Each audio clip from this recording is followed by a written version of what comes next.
So this in the false world, we've taught ourselves a complicated system, which is a processed system. We process thought from concept to concept. What is the old Bible verse? Line upon line, precept upon precept, here a little, there a little. And so we have that, but the real world is a place where we just embrace reality. Right.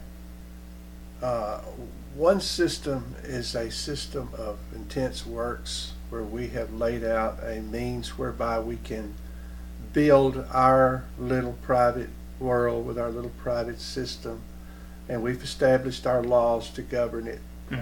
And so we see this as a way to protect what we have made or what we believe is real.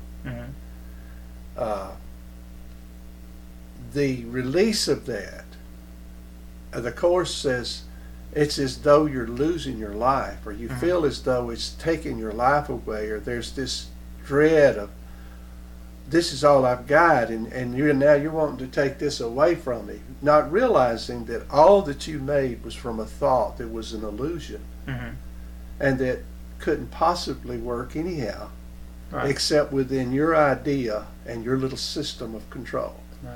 Legalistic system, I've mentioned to you about the contracts. It requires contracts for everything. Well, in your little private world, every special relationship is based on a contract with that special person to make sure that you win in that special relationship. The real world frees us from all of that. It's a peace and joy and a happiness, meaning that now I recognize myself, I recognize my reality, and all I have to do is embrace it. I need to do nothing else. So we're not dealing with personalities, we're dealing with reality. With the thought, the thought of God, which is us. We are the thought of God. All right, let's get back to paragraph 5 here. The Holy Spirit has no need of time when it has served His purpose. Now He waits but that one instant more for God to take His final step, and time has disappeared, taking perception with it as it goes, and leaving but the truth to be itself. That instant is our goal, for it contains the memory of God.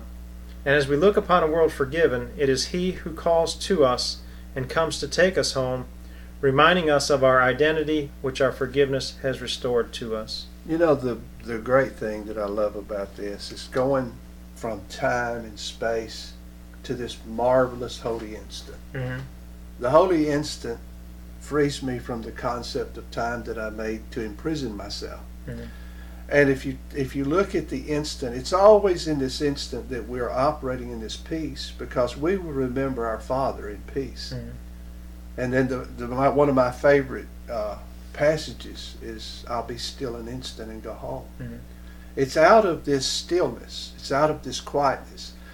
The Father provided a happy dream because He was waking us up gradually and bringing us into this stage of peace and joy and happiness, which is all He ever wants for the Son, so that we can wake up and not be shocked at a final step. We embrace the final step. It says that peace only comes to those who call for peace, and love only comes for those who welcome love. So if you're looking for the real world, you can be assured you will find the real world, because the real world's looking for you.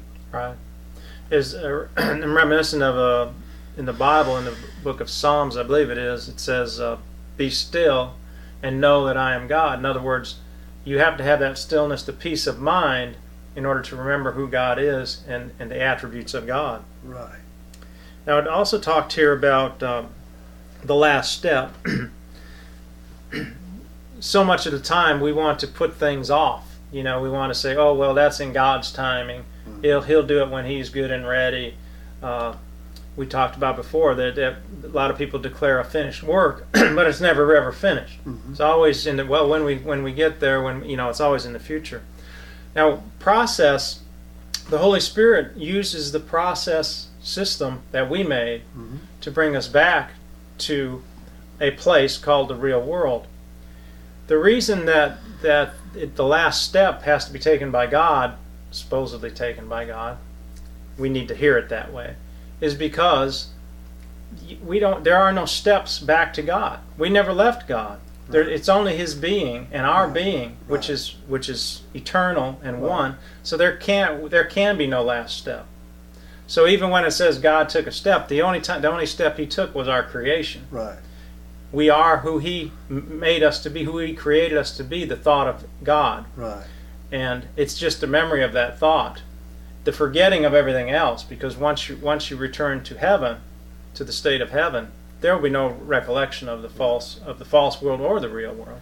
Well, see, since we established our system and process, the Holy Spirit says, I will take your great ability to operate and process, and I will use that to bring you home. And bringing you home is merely bringing your awareness back to all that you are, all your reality. You know, we're not going anywhere. We haven't been anywhere. We chose to close our eyes to reality and to make for us a substitute system through this thought of a separate self. Right. It says that in your private world, the way this works is that we project and perceive. We project and we perceive, so that we can create a false witness that what we're perceiving is true, and it's outside of us. That's part of the process. Right. So you will be. The real world is a dream too. Yes, it is. It's the final dream. It's the final dream. The dream that ends all dreams. But it's in this process when I embrace the reality of the work of the Holy Spirit to heal my perception. That's when I begin to operate in the dream that He gives, and I begin to perceive what He gives, rather than what I made of a little self that I recognize no longer existed. You can only see one world or the other. One or the other. What the thing we're calling the false world, the world that we all were born into in the body. When we talk about what we're seeing in the real world, a person in that cannot see that at all. They can only see their world. They can only see the false world. It's only when they say there's got to be a better way that they start transitioning to say, can there be another world? Right. And so they start looking. Without that impetus, without that little willingness, you can't even look away from your world, because that is the false world is the only one you know. Right. In the meantime, between the transition from the false world to the real world, once that decision that there must be a better way is made, then there are times, a lot of that time it's a transitional phase where you're dissociating. You're bouncing back between, I don't know, this has always been real. This is what feels stable to me. You just talked about that a minute ago. This is my life here, and it'll feel like you're losing your quote life, but all you're losing is your little life, your little wish, and you're gaining what was always yours, which is the will of God and your true reality.